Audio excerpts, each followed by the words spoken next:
In this video, we're going to practice issuing basic commands on a Cisco switch using Packet Tracer.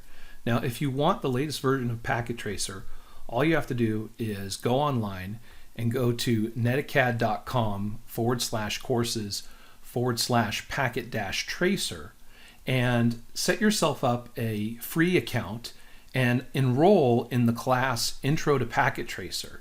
And if you self-enroll in a Packet Tracer self-paced course, you can get access to Packet Tracer. So you don't have to necessarily be in a Cisco Academy. You can just self-enroll, get yourself a user account, and self-enroll in the course and download Packet Tracer. But for this video, I'm going to use Packet Tracer. So I have the latest version of Packet Tracer, although you could pretty much do this in any version of Packet Tracer, and we're going to get started. So for this, we're going to need a switch. So I'll go down here, I'll click on switches, and I'll grab a 2960 series switch and then click again to put it onto the workspace. Now, if we wanted a router, we could click on routers, and we could grab this new 4321 router, and we could use a router as well if we wanted to. I'm also going to demonstrate how to connect to the switch if you were, for the first time, using a PC. So to demonstrate that in a simulated environment, I'll grab a PC here.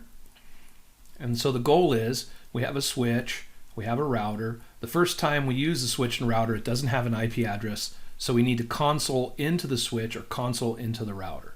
So you go to cables here where the lightning bolt is, and this is your console cable, the baby blue curved cable. So I'll click on it, I'll click on the PC, and I'm going to connect it to the RS-232 COM port, so the serial port, and then drag it over to the switch, click on the switch, and then you can put it into any of these ports. However, if you put it into Ethernet ports, it's not going to work. So you got to put it in the console port.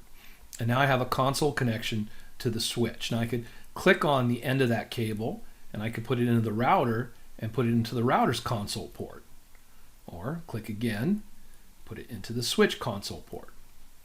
Okay, once you have that set up, another thing that's nice here that I've done is I've gone to Options, Preferences, Font, and I've changed the command line interface font to size 13 to make it a little bit larger so it's easier to see.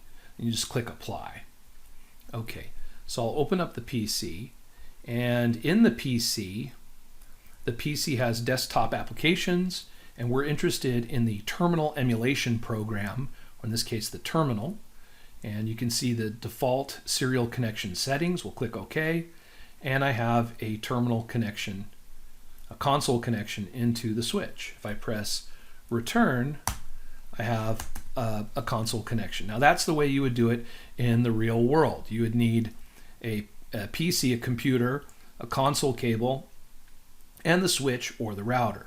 Now in Packet Tracer, you can kind of cheat by just clicking on the switch and then clicking on the CLI tab, and you can see the command line interface right away. You can just do it that way, and boom, you have a command line interface. And on the router, same thing. I could click on the router, and I can click on the CLI here, and right away I've got a command line interface. However, in the real world, that's not what happens. You need to have a computer, and you need to use a program like, I'll use it right now, PuTTY. So I open up PuTTY on my actual computer, and I would click on Serial, and then I would connect my computer to my switch with console cable, and if I have an adapter modifying it to USB, then I have to figure out which COM line I'm actually on. So for me, it would be like COM7 because I've got a USB adapter. And then I would click Open, and I would have my console connection into my router or switch if I was using a physical device. But in this case, I'm just using the simulation program Packet Tracer. So now we have a console connection, we have command line interface into our switch, and we can practice putting in the commands. So first of all, I'm in user exec mode, and I can see the commands available to me by putting in a question mark. If I want to get to privileged exec mode, I type enable and press enter, and now I'm in privileged exec mode. I put in a question mark, and I see the commands available to me. More means I have to press the space bar to get more commands. So right now I'm in privileged exec mode. I can type disable, and I'm back to user exec mode. Enable, and I'm in privileged exec mode. To get to global config mode, it's configure terminal, and I'm in global config mode. I can exit, and I'm back out. Let's practice the command hinting. So I type CON, question mark, and I can see two options that start with CON. There's the configure command and the connect command. Okay, I want configure. Then I'm not sure what the next command is, so I put in a question mark, space and a question mark, and it tells me terminal. So now I know what the next command is. So terminal. Now I'm in global configuration mode. And that's the way it works. So the first thing I'll do in global config mode is say, all right, what commands are available to me? Question mark. All right, look, well, there's host name.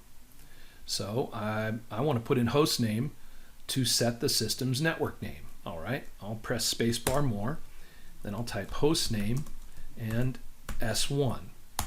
Now the switch's name changes to S1. So I've set the host name. And that's what I've done right here. Now if I want to put a password on this console connection, we go into line configuration mode. So line console 0. There is only one console port, and that's console 0. So line console 0, and then password, and then whatever password I want. In this case, I'll put Cisco12345.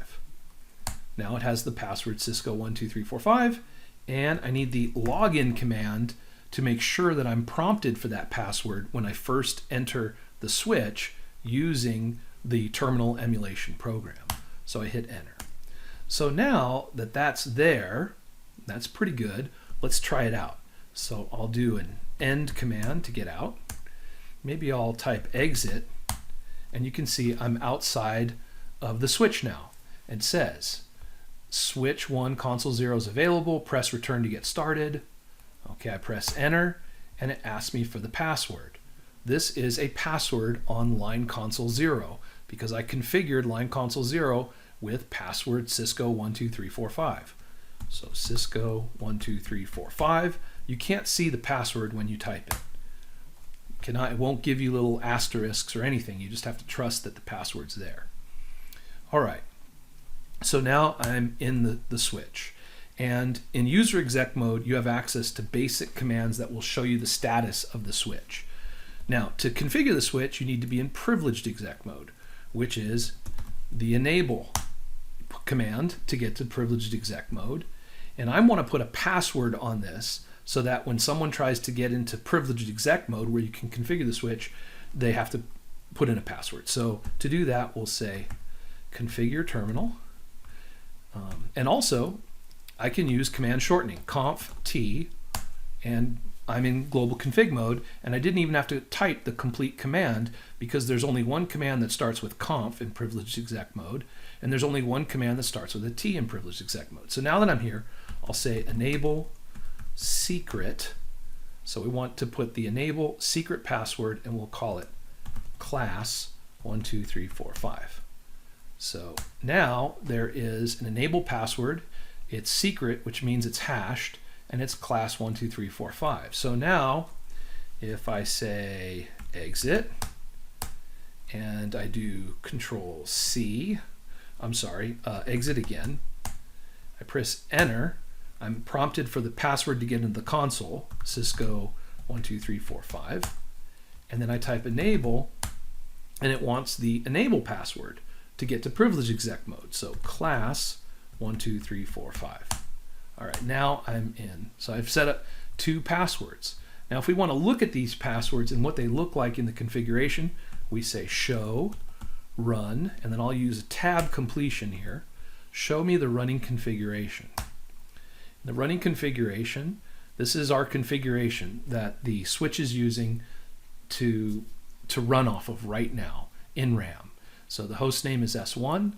The enable secret is the 5 here means it's MD5 hash, and then here's the MD5 hash. So you can see it's hashed. That's the enable secret password, but we can't see what it is in the configuration file because it's hashed. So that's a mild form of security.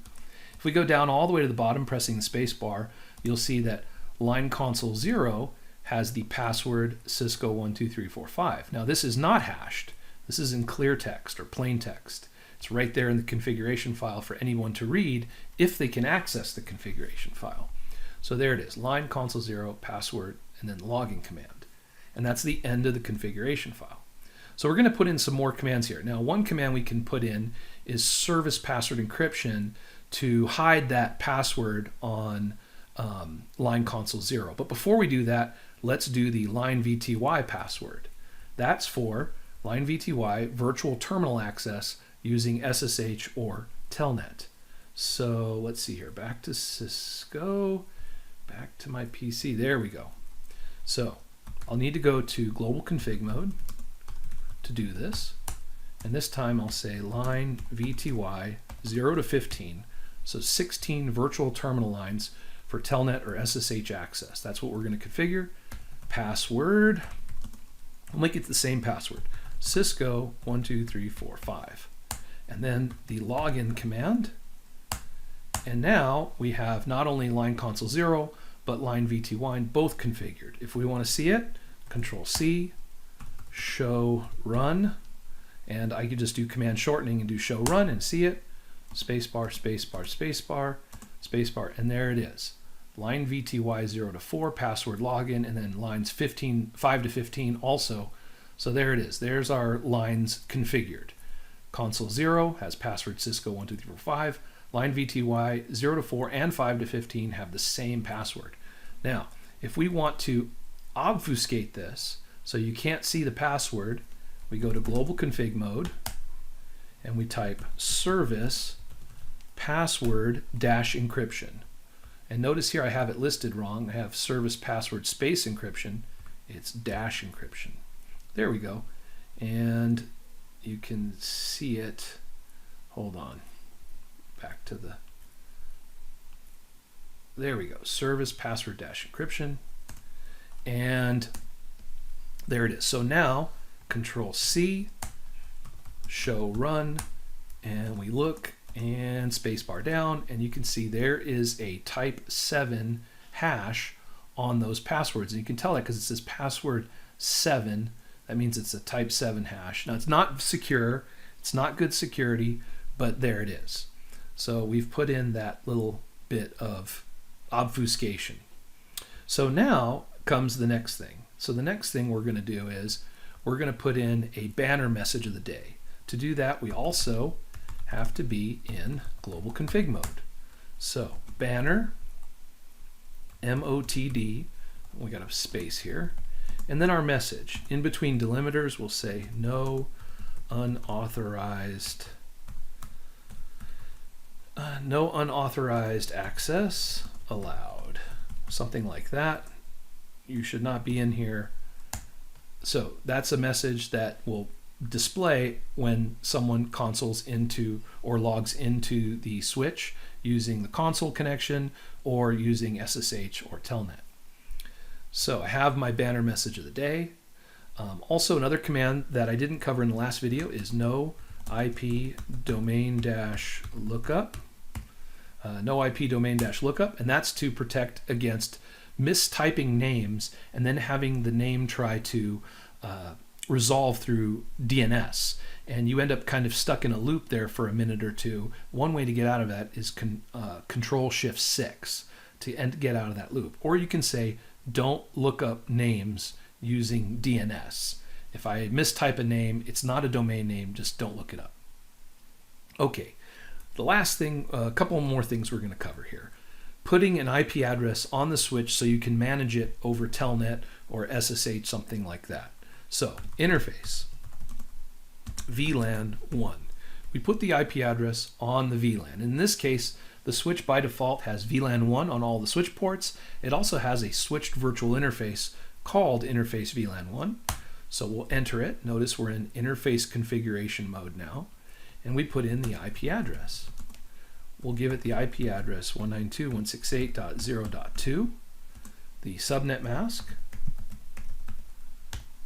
and hit enter. So there it is, IP address and subnet mask. And then to turn it on, no shutdown will bring the interface up, and the interface will go up. So you have to enable it with the no shutdown command. By default, interface VLAN 1 is shut down. And we can actually see that here in the configuration file before. Notice if I scroll up through my commands, interface VLAN 1 had no IP address and it was in a shutdown state. So by default, it's already there in the configuration file, but it's not active. Now, I've activated it. I've gone into it, I've given it an IP address, and I've enabled it. Also, if this switch is going to have an IP address on the network and you're going to manage it remotely, you may need to manage it remotely from a different network. In that case, the only way the switch will be able to reply to or communicate with you over a remote network is if it knows where the router is, where the gateway is, the way out of the network. So to do that, what we need to do is let's exit out of interface configuration mode, go back into global config mode, and set the default gateway. So IP default dash gateway, and let's say the router is located at 192.168.0.1.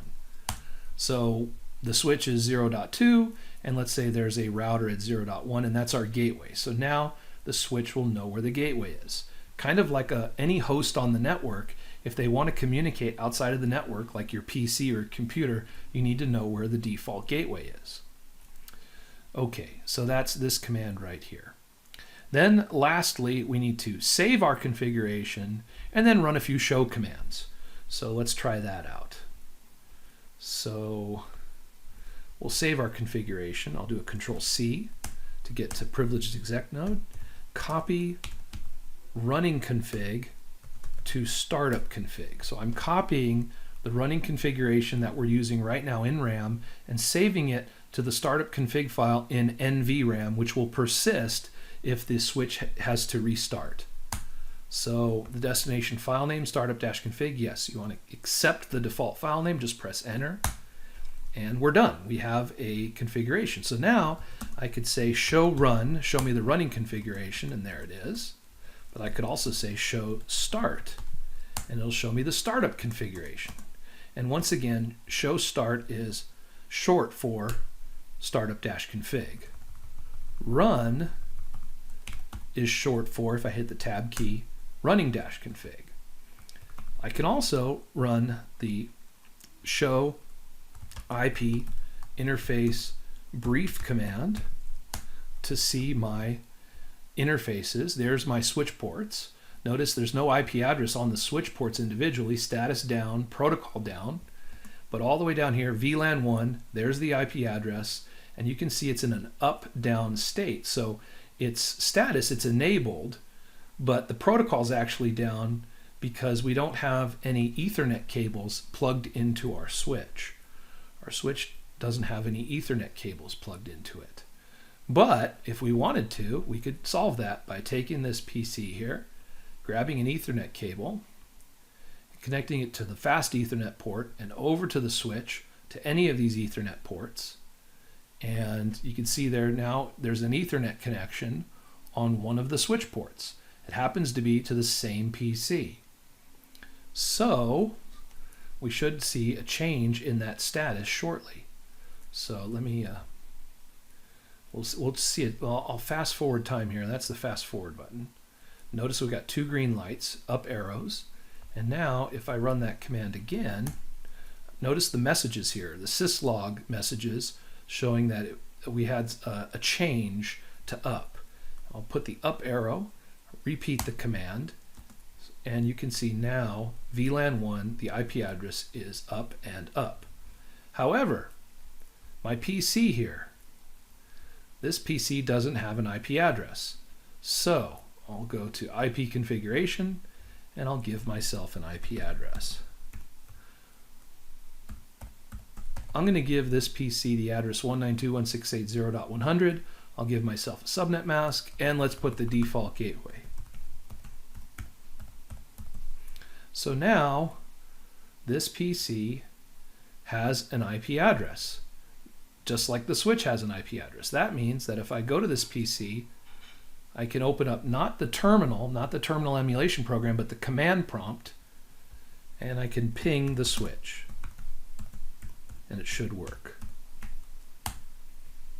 And we'll see here, it should take a second here, but it should work. There it goes. I got, first there was a timeout, and then I got 3 replies, so it's working. Now if I do it, they'll all work. All 4 pings will get responses and 100% response rate. Okay, so now I can communicate with the switch in 2 ways. I can console in to the switch, or if I wanted, I could telnet into the switch to manage the switch over the network using telnet. Now, one other command that we want to cover, so I'll go into my terminal, and the last command that we want to cover is show version. The show version command will show us information about the operating system and the physical switch itself. So it shows me with the show version command, there it is, show version, the Cisco iOS software is version C2960, version 12.2, revision 25. And it'll actually, it shows me basically the Cisco iOS version here, the operating system version, the Internetwork operating system version. What else? It shows me how many fast Ethernet ports there are, how many gigabit Ethernet switch ports there are. It shows me how much RAM I have and how much flash memory I have. So this is the flash memory here. Let's see here, what else does it show? It shows the model number, which is 2960, 24TT. It shows this, the version, the model number, and the image, everything. The configuration register is 0xF right here. What else? Just all kinds of things that it shows here. But mainly, the reason we wanted to do this was to see the software version. Also, it shows me the ROM bootloader, the bootloader software. Okay, and that's it for this video. That covers just the basic commands, getting started using the switch. Now, if you wanted to practice again, you could switch this console connection over to the router, and you would see that if you close the terminal and reopen the terminal, you'll have a connection to the router here, and you'll type no, and you'll end up with a router prompt. And you can try putting in the same commands. Enable, configure terminal, and you'll see that most of the commands are going to be very similar on the router as it was on the switch. Of course, there's different commands because it's a router, it's not a switch. But as far as the basic commands, configuring the console port and the VTY lines and setting up the host name, a lot of those commands, all those commands will be similar. The only one that'll be different is if we wanted to put an IP address on the router, we would do it through interface, in this case, gigabit 0/0/0, and that's where we would put the IP address, not on interface VLAN 1, but on the gigabit 0/0/0 interface, and that's where you would put the IP address, let's say 192.168.0.1, 255.255.255.0, no shut. And so now the router will have an IP address on gigabit 0/0/0. If we wanted to, we could then connect the switch to the router. Let's say we'll connect gigabit 0/1 on the switch over to the router on gigabit 0/0/0. And so now the router is connected to the switch, the PC is connected to the switch. When this interface comes up, we could probably ping the router through the switch. We'll give it a try here. Fast forward time. We've got green lights here, so on the PC, and I'll get back to privileged exec mode. Hold on, we'll go to the PC interface. That's the terminal. So desktop, command prompt. There we go. Command prompt. Ping 192.168.0.1, and there's the reply from the router. So once again, I wanted to make sure I was doing that pinging from the PC, not the switch. So I closed the terminal emulation program and opened the command prompt to do that. All right, that's kind of a long video, but I'm hoping that it's helpful for all of my students and people, anyone who's new to studying this material, or it's just nice just to get your basics out of the way.